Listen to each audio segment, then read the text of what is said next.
शांतिनाथ पद पंकज चंचलीका देवानरा समवंदनायकेता तेषु मतिशक्तिहीन तोऽपि भक्त्या प्रकर्षमुपयामि च तत्प्रभाव। सभी जीव इन समयों में धर्म ध्यान करते हैं। वज्रायुध चक्रवर्ती हैं, अब उनके लिए चक्र रत्न की प्राप्ति होती है, क्योंकि चक्रवर्ती हैं तो चक्र रत्न उनके लिए प्रकट होगा। आयुधशाला में वह चक्र रत्न प्रकट होता है और फिर चक्र रत्न प्रकट होने के बाद में दिग्विजय की यात्रा करने निकलते हैं। वहां पर भी उन विदेह की नगरियों में भी जैसे यहाँ भरत क्षेत्र में विजयार्थ पर्वत होते हैं, है ना, 6 खंड बनते हैं नदी और पर्वतों के माध्यम से, ऐसे ही वहां पर भी 6 खंड बनते हैं। और उन नगरियों में भी एक एक बड़े बड़े क्षेत्र होते हैं, भरत क्षेत्र की तरह वो नगरियां, उनके वह 6 खंड के वह राजा बनते हैं और वहां पर भी अनेक राजाओं को अपने वश में कर लेते हैं और देवताओं तक को वो वश में अपने कर लेते हैं, क्योंकि अनेक मागध आदि जाति के देव होते हैं जो अनेक प्रकार के समुद्र आदि के अधिपति होते हैं, वो भी सब उनके वश में हो जाते हैं। यानी 6 खंड भूमि में जो भी नदियां, समुद्र, जो कुछ भी प्राकृतिक स्थान पड़ेंगे और उन स्थानों के जो भी बड़े बड़े अधिपति स्वामी होंगे, चाहे वो देव हो चाहे मनुष्य हो, वो सब चक्रवर्ती के वश में होते हैं। 96,000 क्या होती हैं? ये तो रटा है ना। कितने घोड़े होते हैं बोलो? 18 करोड़ घोड़े और 84 लाख हाथी और इतने ही रथ, 84 लाख ही रथ, ऐसे कोटि 18 घोड़े छोड़े 84 लाख हाथी, जो चक्रवर्ती की भावना में पढ़ते हैं। यानी इतने घोड़े, इतने हाथी, इतनी रानियां, पुत्र पुत्रियों की तो कोई गणना ही नहीं, सामान्य जनता की कोई गणना ही नहीं, हजारों राजा जिनके चरणों में बैठे रहते नमस्कार करने के लिए, ऐसे हुए चक्रवर्ती के वैभव को वह वज्रायुध इसी भाव में प्राप्त किए। आगे जब बनेंगे चक्रवर्ती तब बनेंगे। ऐसे भी जीव कम होते हैं जो अपने जीवन में 2-2 बार चक्रवर्ती बन जाए। समझ आ रहा है? क्योंकि यही वो जीव है जो आगे चल करके शांतिनाथ भगवान का जीव बनेगा तो तीर्थंकर भी होंगे और फिर से चक्रवर्ती बनेंगे। गजब का पुण्य है, गजब का पुण्य है। इस भव में वह अपने पिछले इन भवों में वह चक्रवर्ती बने हुए हैं और उन चक्रवर्ती का अपना जीवन चल रहा है। उस जीवन में उन्होंने सब प्रकार से सब तरह के सुख देखे हैं और उन सुखों के साथ साथ उन्हें यह भी देखने को मिल रहा है कि उनका जो पुत्र है, कौन भूल गए नाम, सहस्रायुध, कौन है वो? उनका पुत्र बना, जो आगे गणधर का जीव होने वाला है, वो उनका पुत्र है। और उस पुत्र का भी एक और पुत्र है जिसका नाम है कनक शांति, है ना। बड़ी लंबी चर्चा हो गई, 2 दिन हो गए, आज तीसरा दिन है।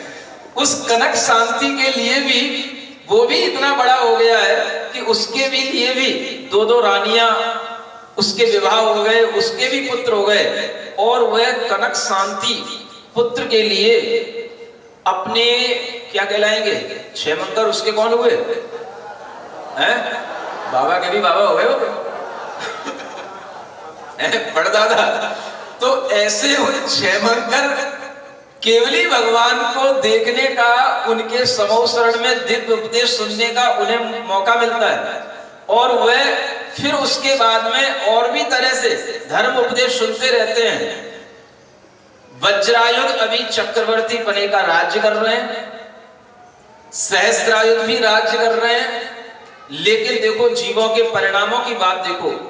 कनक शांति जो उनका बेटा है सहस्रायुध का, उस कनक शांति के परिणाम मुनि महाराजों के उपदेश सुन सुन करके, केवली भगवान के दर्शन कर कर करके उसके मन के परिणाम इतने निर्मल हो गए कि उसके मन में संवेग भाव की वृद्धि होने लगी। अब समझने लगे संवेग भाव क्या होता है। कल भी बताया था, संवेग भाव माने एक तरफ संसार से डरना और एक तरफ धर्म के भाव की वृद्धि करना। धर्म और धर्म के फल में हर्षित होना और इधर संसार से भयभीत होना, ये दोनों तरह के भाव जब बनने लग जाते हैं तो उसी का नाम है संवेग भाव। वह संवेग भाव आता है तो धीरे धीरे वैराग्य का भाव भी आने लग जाता है।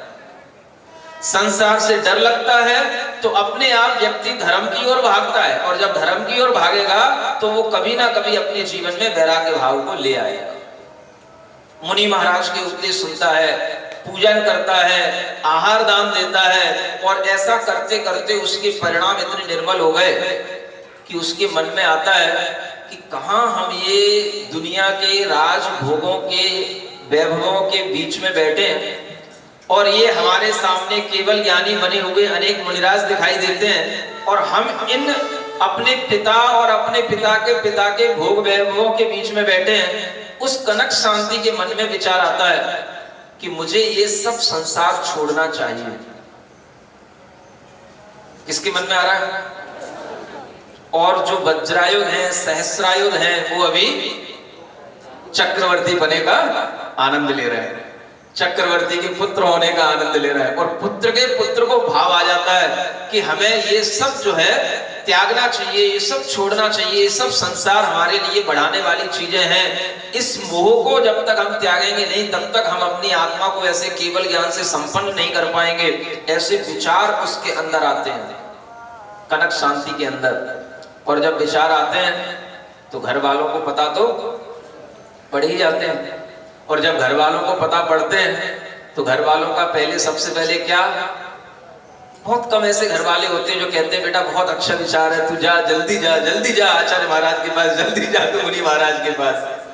ऐसे घर वाले तो अगर मिल जाए, समझ आ रहा है ना, कहीं टॉर्च लेकर के देखने से भी मिल जाते हैं।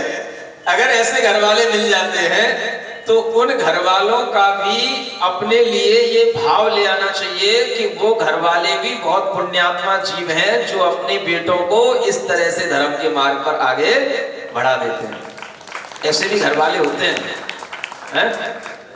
कुछ भाई लोग यहाँ बैठे, उनके भी घर वाले कुछ ऐसे ही थे, कुछ ऐसा समझ में आता है।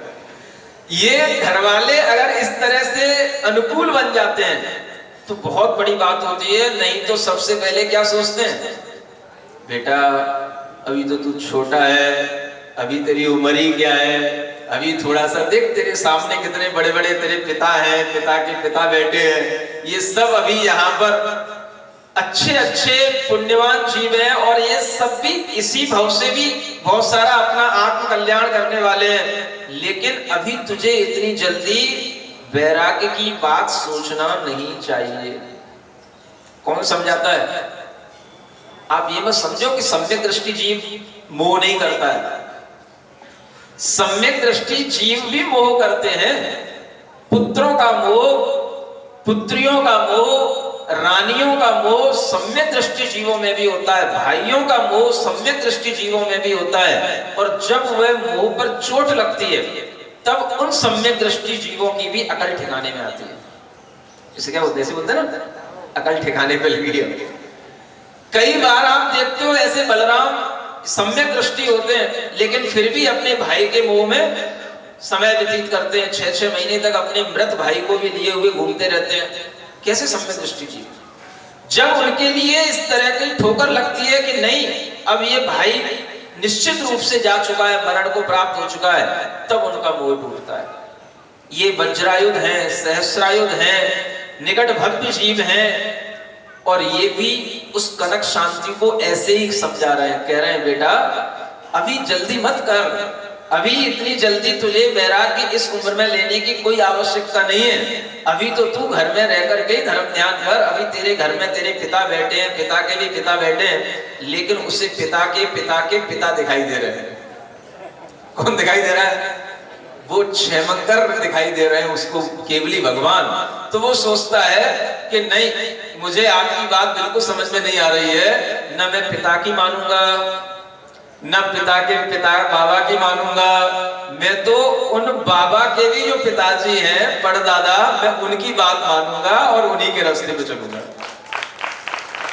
जब उसने अपना मन बना लिया तो फिर वह पिता दादा फिर उसके लिए ज्यादा कोई व्यवधान उत्पन्न नहीं किए, क्योंकि वो थोड़ा सा रहता है, पहले मना किया जाता है, लेकिन जो वास्तव में भीतर से धार्मिक लोग होते हैं, सम्यक दृष्टि होते हैं, तो वो अपने मन को समझा लेते हैं और उन्होंने फिर उससे मना नहीं किया।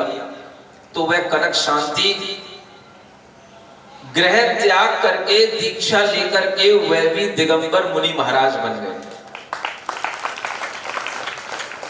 उनके उस मुनि जीवन को देख करके उनकी जो रानियां थी, अब वो कहां जाए? सुन रही हो? वो क्या करती है? तो वह भी आर्यिका माँ के पास में जाकर के आर्यिका बन जाती हैं, क्योंकि अब हमें पति का सुख नहीं मिलेगा, कोई बात नहीं, लेकिन पति जिस रास्ते पर गया है हमें भी वही रास्ता अपनाना है। ऐसा सती स्त्रियों का भाव आता है। जैसा राजुल का भाव आया था, वैसा ही उसकी उन दोनों रानियों का भाव आया और वो भी आर्यिका बन गई।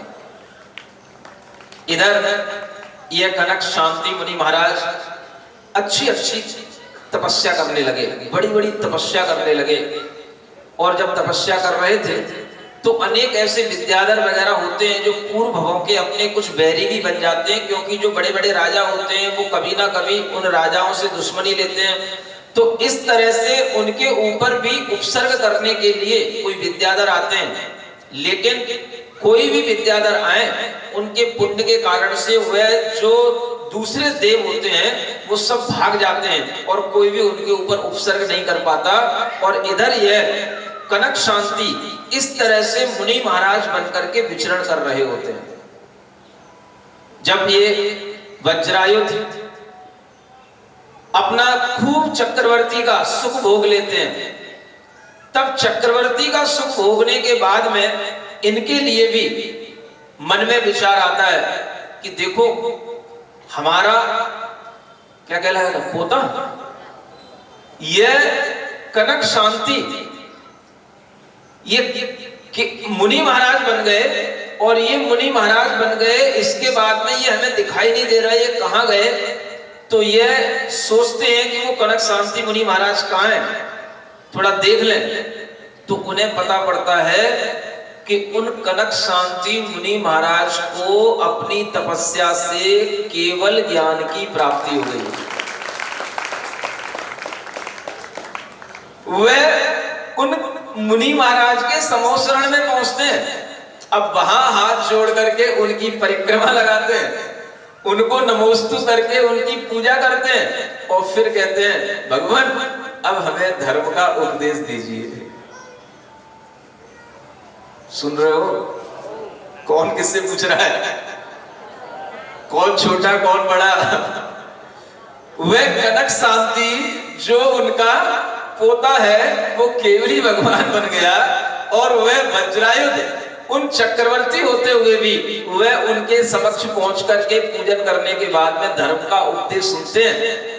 और धर्म का उपदेश सुन करके जब वह कनक शांति के मुख से श्रावक धर्म का, श्रवण धर्म का उपदेश सुनते हैं और धर्म की ही महत्ता जब कनक शांति केवली भगवान बताते हैं, तब उनके भावों में कुछ सुधार आता है। सब विचित्रताएं हैं। देखो, उनके परिणामों में मंदता आती है, भोगों से अरुचि होती है और वे सोचते हैं कि मैंने अपना दीर्घ काल किसमें व्यतीत कर दिया, मुझे क्या मिला इसके फल से, कौन सी मेरी मन की इच्छाएं पूरी हो गई।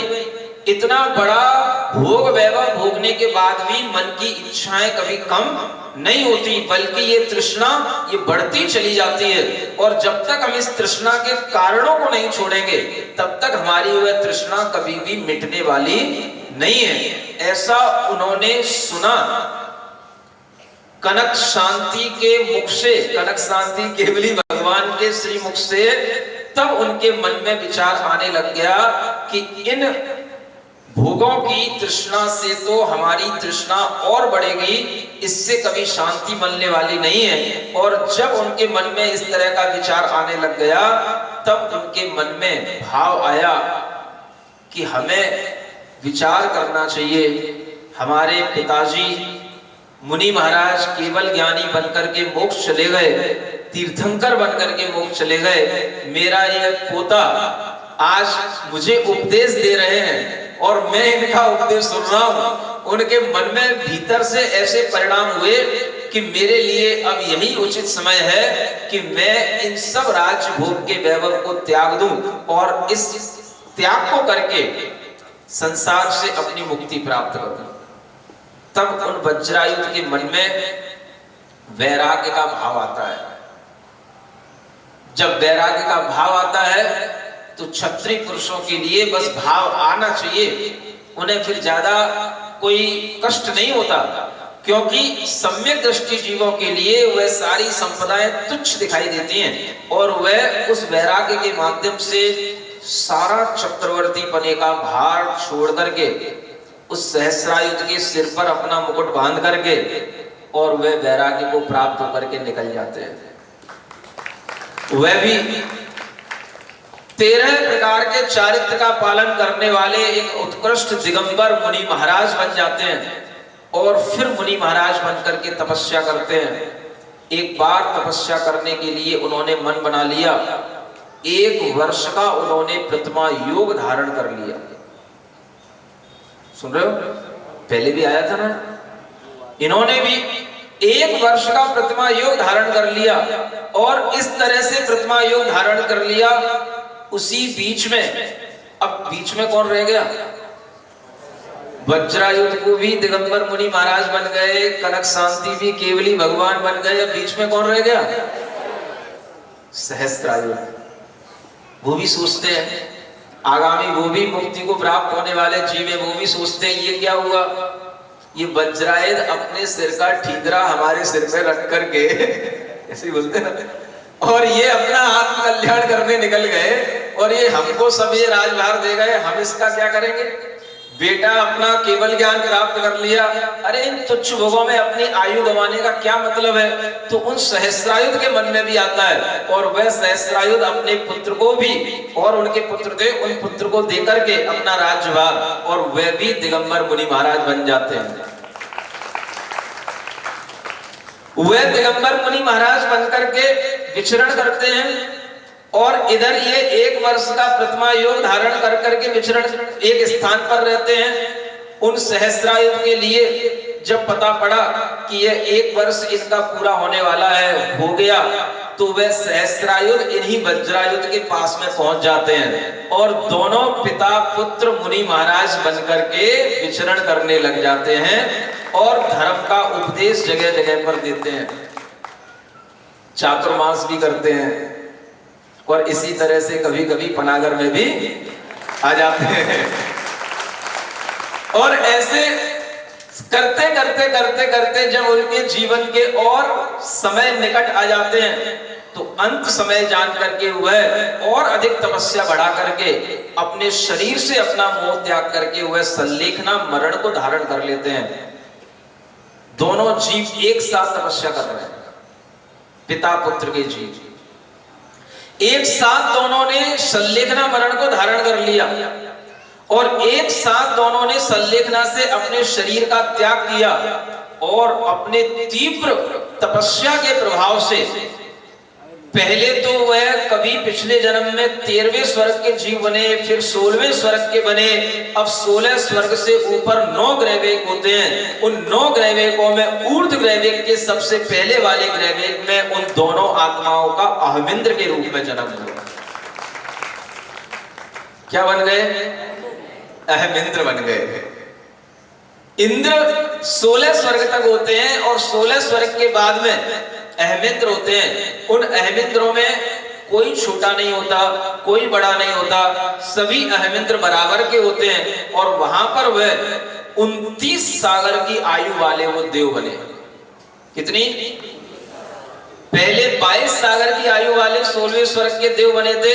आगे के देवों की जो आयु है 9 ग्रहवेकों में, तो व्यवस्था 3 ग्रहवेकों के माध्यम से चलती है। माने 3 ग्रहवेक अधो कहलाते हैं, 3 मध्य के और 3 ऊपर के।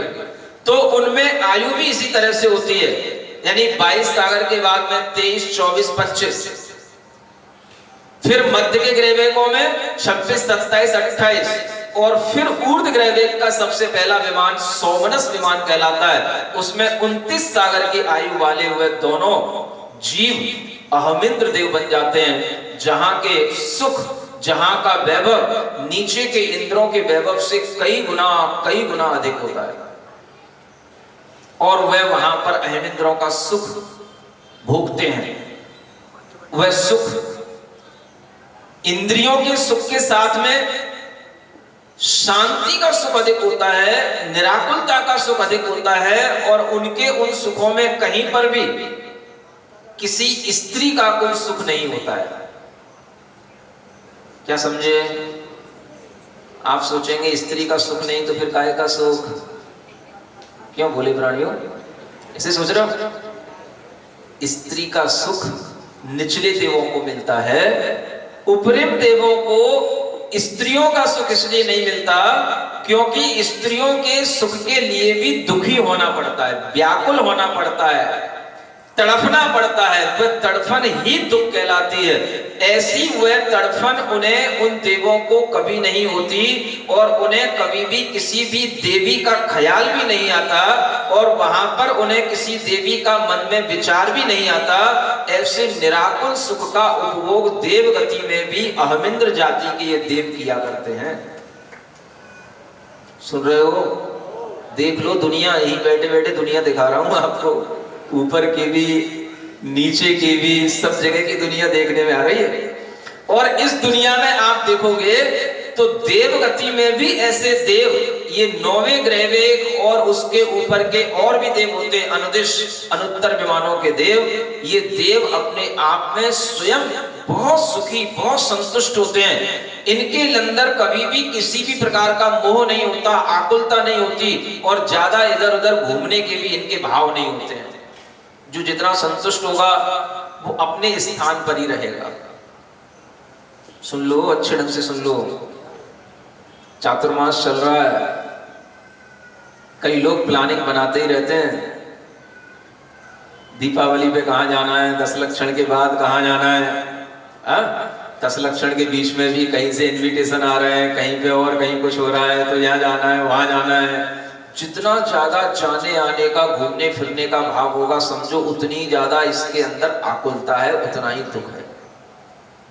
कम से कम 4 महीने के लिए ना सही, 3 महीने के लिए ही सही, संतुष्ट हो जाओ। 3 महीने के लिए बिल्कुल ऐसे मन में उथल पुथल के भाव बंद कर दो। 3 महीने के लिए ऐसा मन में विचार कर लो कि मैं अहमिंद्रों की तरह कहीं पर भी नहीं जाऊंगा। तीर्थंकरों के भी पंच कल्याणकों में वह अहमिंद्र उतर करके मध्यलोक में नहीं आते, अपने स्थान से अपने विमान में बैठ करके ही वह तीर्थन करके पंच कल्याणक में वहीं से नमस्कार कर लेते हैं, पूजन कर लेते हैं। इसी तरह से आप लोगों को अपने इस चातुर्मास के इस सभा मंडप में अपने अपने विमानों का, ये विमान ही है आपका, एक बहुत बड़ा विमान है, यहाँ से निकल करके कहीं दूर दराज जाने की कोई आवश्यकता नहीं है, क्योंकि स्वर्गों का सुख तो हमें यहीं उतर करके मिल के आ रहा है, नहीं मिल रहा। जो इंद्रों और अहमिंद्रों के सुख होते हैं, वह सुख हम जो सुन सुन करके तृप्त हो रहे हैं, ये हमारे लिए सुखानुभूति ही बड़ी अनुभूति है। और इस तरह की अनुभूति करते हैं तो अपने आप संतुष्टि और शांति के भाव आते हैं। वह अहमिंद्र शरीर से तो छोटी अवगाहना वाले होते हैं, 1.5 हाथ के रह जाते हैं वहां पर, लेकिन उनकी आयु बहुत बड़ी होती है। और जितनी आयु है उतने 1000 वर्ष के बाद में एक मानसिक आहार का क्षण आता है। 29 सागर की आयु है तो 29,000 वर्ष के बाद में एक बार उनके लिए मानसिक आहार होगा। और श्वास की बात भी आपको पता होनी चाहिए कि जितने सागर की आयु होती है उतने ही पक्ष के बाद में वह एक श्वास लेते हैं, सुगंधित श्वास छोड़ते हैं। यानी 29 पक्ष कितने महीने हो गए? 14.5 महीने हो गए। इतने महीनों के बाद में वह एक श्वास लेंगे, एक उच्छ्वास छोड़ेंगे, सुगंधि पूर्ण वह श्वास उच्छ्वास होता है। और इस तरह का उनका पूरा जीवन निराकुलता के साथ में, धर्म ध्यान के भावों के साथ में, धर्म चर्चा करते हुए, अपने विमान में बने हुए जिनालयों की पूजा आराधना करते हुए वैसे ही गुजरता है जैसे आप लोगों का निराकुलता पूर्वक यह जीवन गुजर रहा है, ये क्षण गुजर रहे हैं। नहीं गुजर रहे? आकुलता है कुछ? अरे काय की आकुलता? आज तो सोच रहा था पानी गिर रहा है, आज परीक्षा देखता हूँ, पनागर वालों की परीक्षा लेता हूँ, देखता हूँ ये पानी का बहाना बना करके कितने पानी होते हैं। लेकिन ऐसा लग रहा है कि इन्होंने कोई बहाने नहीं बनाए और ये सब आज परीक्षा में पास हो गए। अभी ऐसी परीक्षाएं और भी आएंगी, उत्तीर्ण होते जाना है, किसी भी परीक्षा में फेल नहीं होना। जब सब परीक्षा में उत्तीर्ण हो जाओगे तब जाकर के आपको बहुत बड़ा एक तोहफा मिलेगा, उसकी बात हम बाद में करेंगे। अभी तो आपको मन बनाना है कि हम हर परीक्षा में उत्तीर्ण हो, ठीक है ना?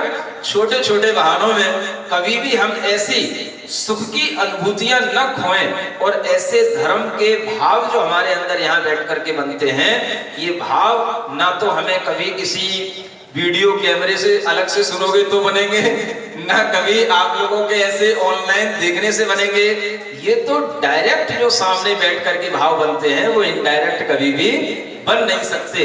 ऐसा भाव रख करके हमें अपने लिए इस सौभाग्य को आगे भी बनाए रखना है। और अब हम कहाँ पहुंच गए हैं? अहोमिंद्रों की यात्रा पे पहुंच गए। अब अहोमिंद्र भी वहां से जब च्युत होंगे तब क्या बनेंगे? बस वो उनके पूर्व का अब ये लास्ट भव होगा। उसके बाद वह फिर भगवान शांतिनाथ का नंबर बहुत जल्दी आने वाला है। आप लोग ऐसे ही धैर्य बनाए रखें। ठीक, थोड़ी देर के लिए शांति से बैठते हैं। दोनों हाथ सिद्ध मुद्रा में बनाकर अपनी हथेलियों पर सिद्ध शिला का स्मरण करते हुए सिद्ध भगवंतों का स्मरण करें। आंख बंद रखें। ओम अरहं नमः।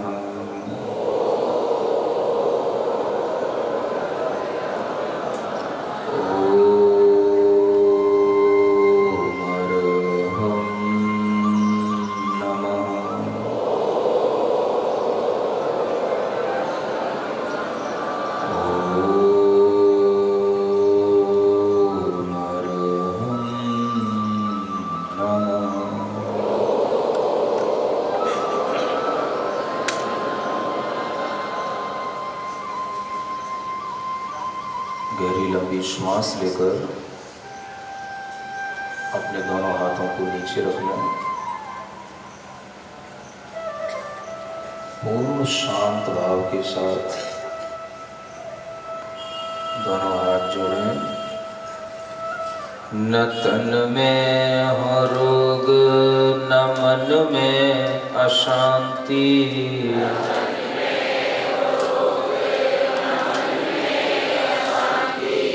न तन में हो रोग, न मन में अशांति,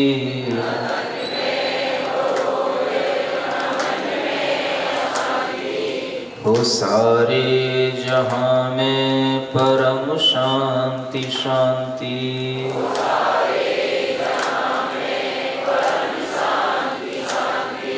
हो